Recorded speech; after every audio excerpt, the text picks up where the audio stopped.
Hi folks, we're out on the range today doing some more ballistics testing, and no, we're not using Paul Harrell's original meat target. I did Gun Sam's original ballistics testing, then I did the modern meat targets, which is quite expensive to do, guys.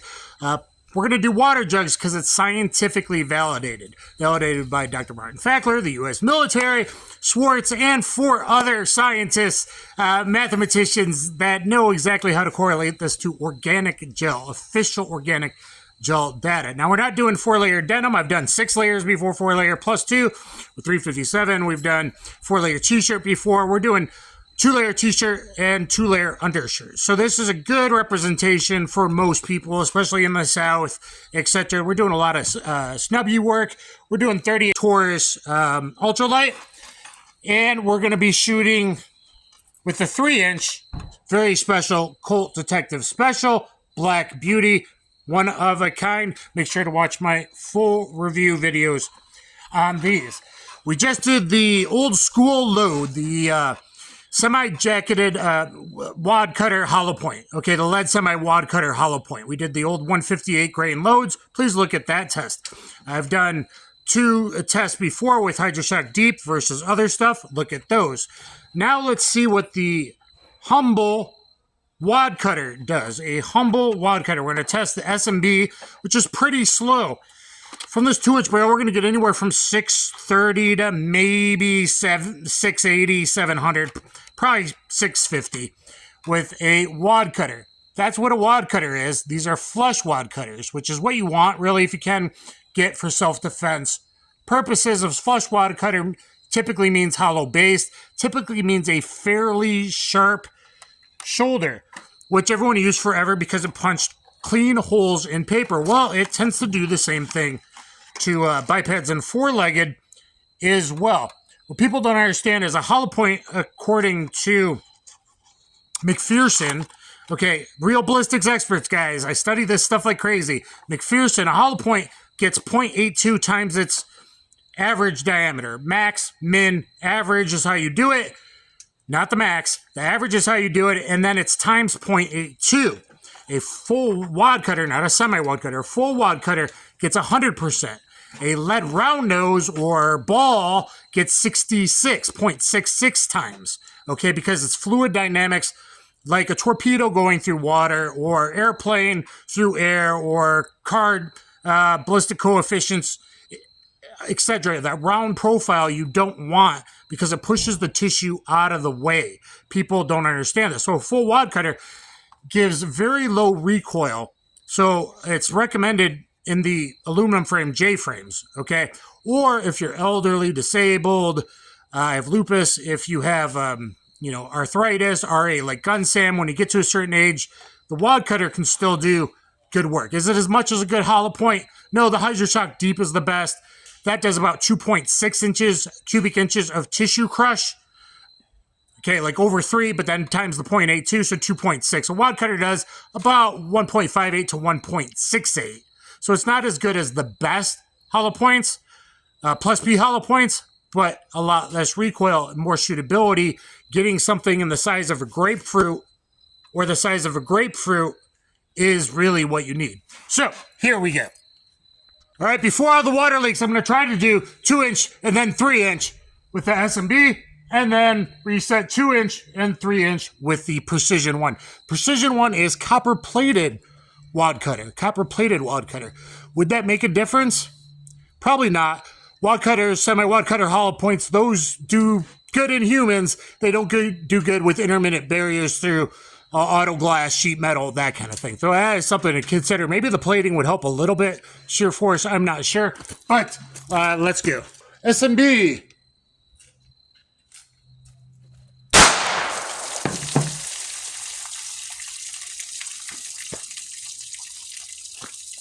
Got to reset kinetic energy to move the lead jug to the left.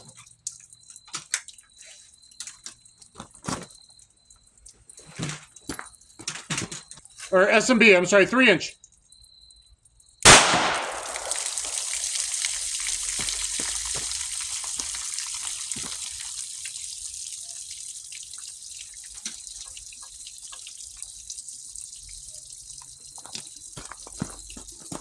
2-inch. Precision 1.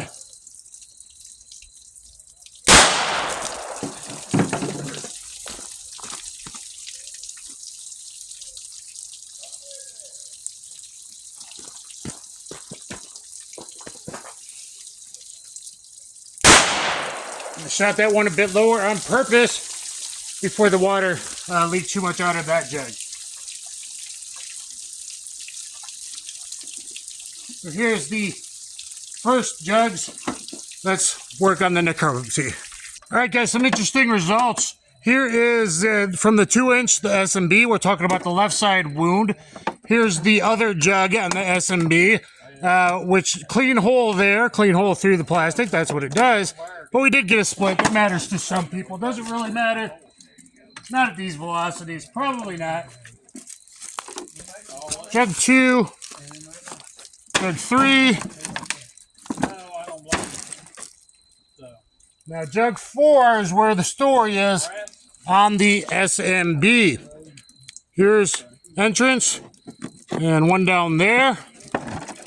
There's exit from the long barrel, 3-inch, and here is a dent on the back of 4 with the short barrel. And here's the one that exited the back of 4. Exited the back of 4.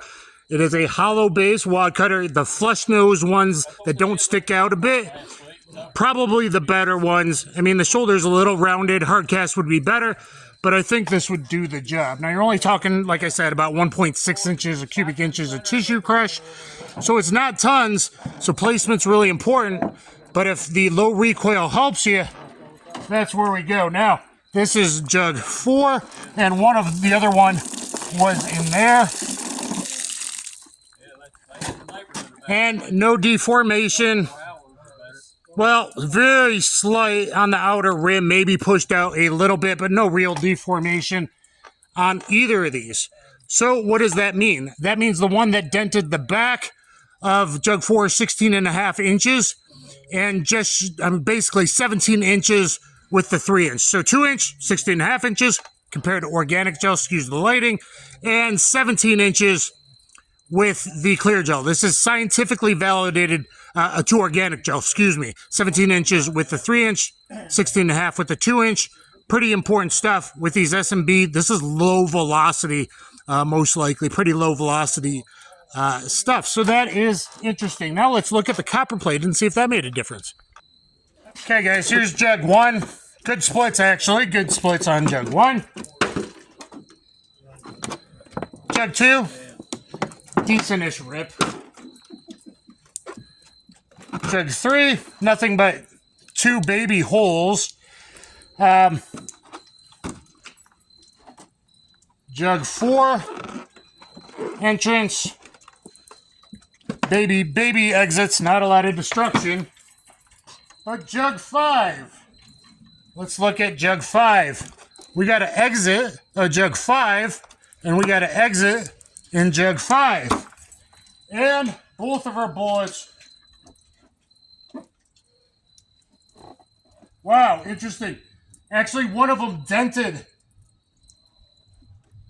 One of them dented my backer jug. It actually dented the backer jug.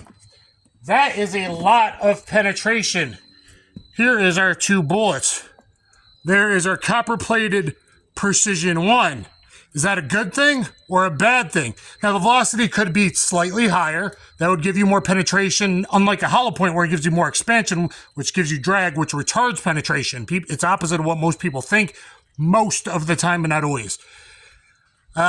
This gave a lot of penetration, so higher velocity, but I actually think it's interesting the copper plating might have done something. So, guys, with the copper-plated Precision 1, exiting 5. Even one of them, the 3-inch, must have dented the backer jug. I was really surprised by that. Exiting 5 is in a little bit of unknown territory with how much penetration there is. 20.32 inches. Exited jug 5, plus it dented it. That would even be a little bit more with the 3-inch. Exited jug 5 is 20.32 inches of penetration. I already prepared all the math. For social work purposes, you really want at least the back of Jug 3.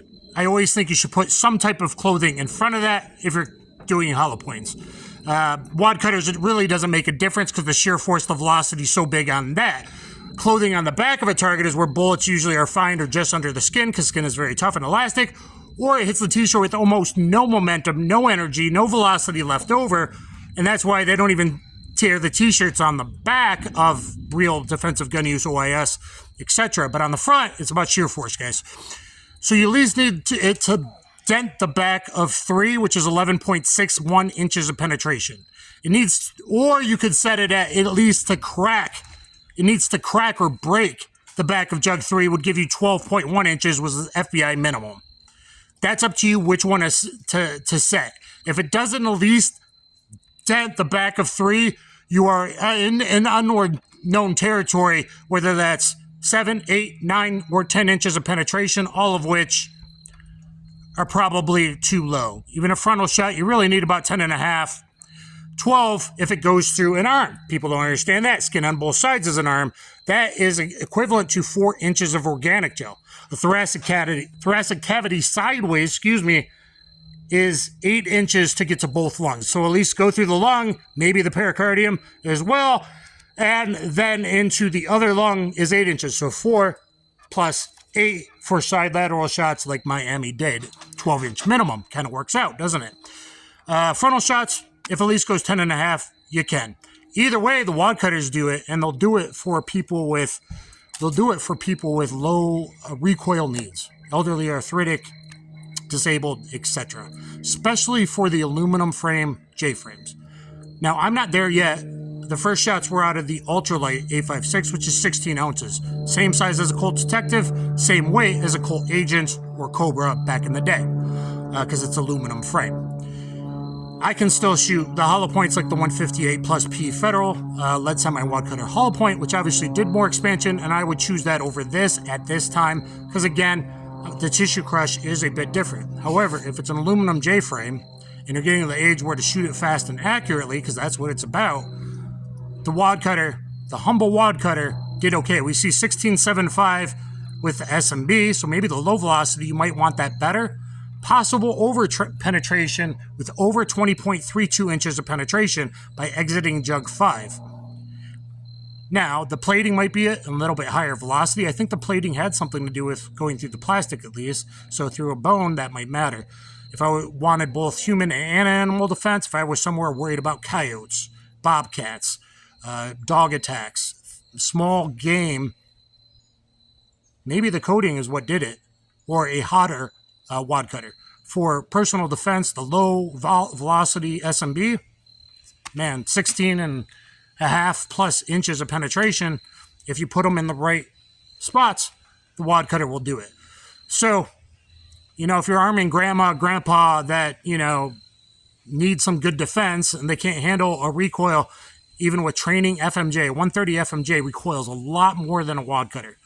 So if they go, oh, I don't like it, and they're flinching and they're shooting shit and they can't get through a cylinder, order online, get yourself some wad cutters, have them protect themselves. Please like, share, subscribe, get down there in the comments.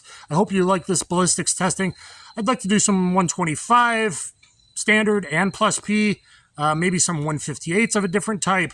But I need the connection. I need the comments. I need the subscriptions and the notification bell. Not enough of you subscribed. I hope you enjoyed this and learning that water jugs are actually not Bubba. It's scientifically validated by Swartz, 4 other scientists, Martin Fackler, and I'm sure even Dr. Goker as well. Okay, thank you guys very much, and I'll catch you on the flip side.